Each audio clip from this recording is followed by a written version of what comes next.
Our first reading is from the book of 1 Kings, chapter 19. Elijah went a day's journey into the wilderness and came and sat down under a solitary broom tree. He asked that he might die. "It is enough now, O Lord, take away my life, for I am no better than my ancestors." Then he lay down under the broom tree and fell asleep. Suddenly an angel touched him and said to him, "Get up and eat." He looked, and there at his head was a cake baked on hot stones and a jar of water. He ate and drank and lay down again. The angel of the Lord came a second time, touched him, and said, "Get up and eat, otherwise the journey will be too much for you." He got up and ate and drank. Then he went in the strength of that food 40 days and 40 nights to Horeb, the Mount of God. The word of the Lord. Thanks. So Elijah, he had had enough. He had tried. He had even succeeded. But it didn't seem to matter. In the end, things were just the same as they were before. And he was disgusted with the situation. He couldn't see a future that was any better than the one he was living in. And for sure, if there was a path to a different kind of future, he was pretty sure that he was not the person capable of leading people there. And so, as today's first reading begins, he goes out in the wilderness and finds a solitary broom tree with a little bit of shade. He tells God he's done, he's finished, and he lies down to take a nap. God lets him nap for a little while. After all, God knows he's tired. And of course, since there are still people out there, in fact, a lot of people out there, trying to kill Elijah, the stress that he's feeling is real. But then God sends an angel, not once, but twice, to tell Elijah to get up and eat. Otherwise, the journey ahead is going to be too much for him. It's sort of a miracle story. Yet, in this miracle story, the real miracle is not that an angel appears to Elijah. The miracle isn't even that bread and water somehow appear out of nowhere. Instead, the miracle is that Elijah is actually willing to get up and eat.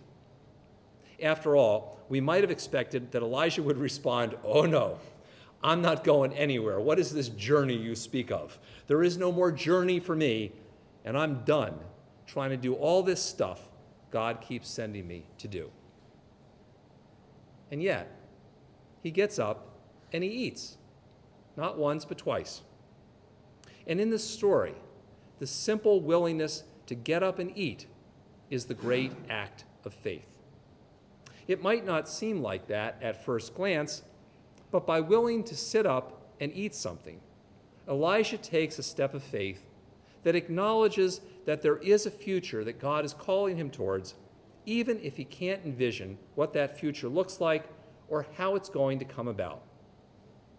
And it's in that simple act of sitting up and eating that Elijah takes the step of faith that acknowledges that somehow, in ways that Elijah cannot imagine, he's got a part in bringing that future about. And there are days when I deeply understand how Elijah feels. Probably you do too. For me, some of those days include days when I feel like I have tried hard to make a difference in the life of the world around me, only to open my newsfeed and see that the problems are getting worse, not better. Those days include days when I look on social media hoping to simply view pictures, kind of live vicariously through my friends' pictures of vacations, kids, pets, birthday parties, and graduations, but instead I get inundated with political vitriol.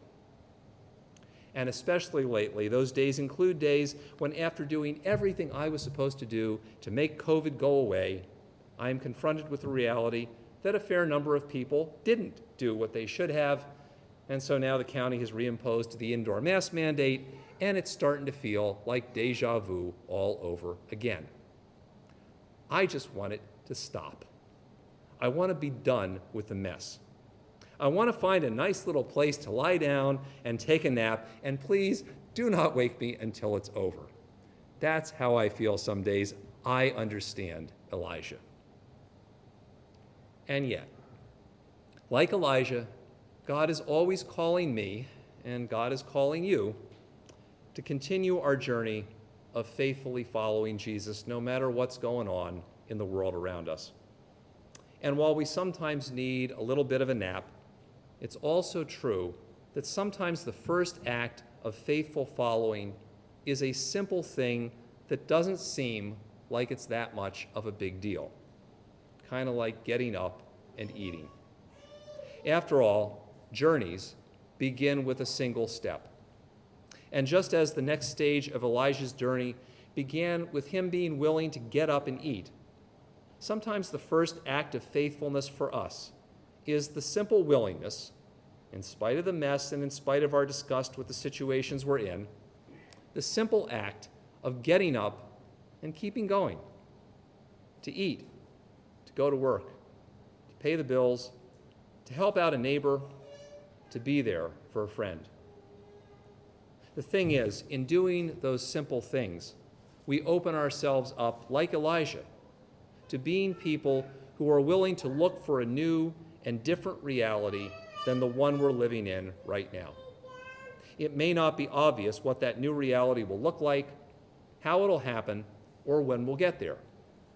But taking that first step of faithfulness, even if it's a small thing, is a way of saying, okay, God, I'm willing to take a look at what you want to show me. I'm at least willing to open my eyes and look forward to whatever it is that you're intent on showing me next. And it's often by doing those simple acts of faithfulness that we, like Elijah, open ourselves up to being people who are receptive to the hope that we are not only going to be included in a new reality, but that God has a part for each one of us to play in bringing that reality about. Like Elijah, God isn't simply calling us to sit back and watch, but to get up and to be God's instruments in bringing about the new reality. Elijah's first act of faithfulness was simply to get up and eat.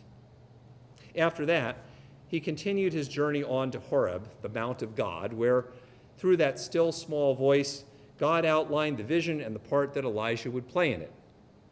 But, the plan was still pretty fuzzy to Elijah, and he had no idea how it was all going to work out. But he learned to keep going by starting with a simple act of faithfulness, that simple act of being willing to sit up and eat.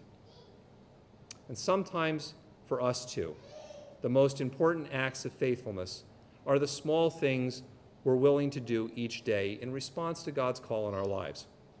They may seem as small as focusing on our regular jobs, taking care of that one thing that we really didn't want to do, or even simply coming forward, putting out our hands and receiving again Jesus, the bread of life, being willing to get up and eat. Those are not small things in God's eyes. They are acts of faithful following.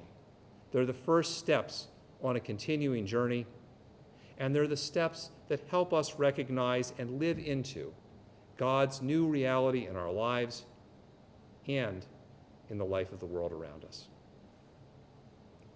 Amen.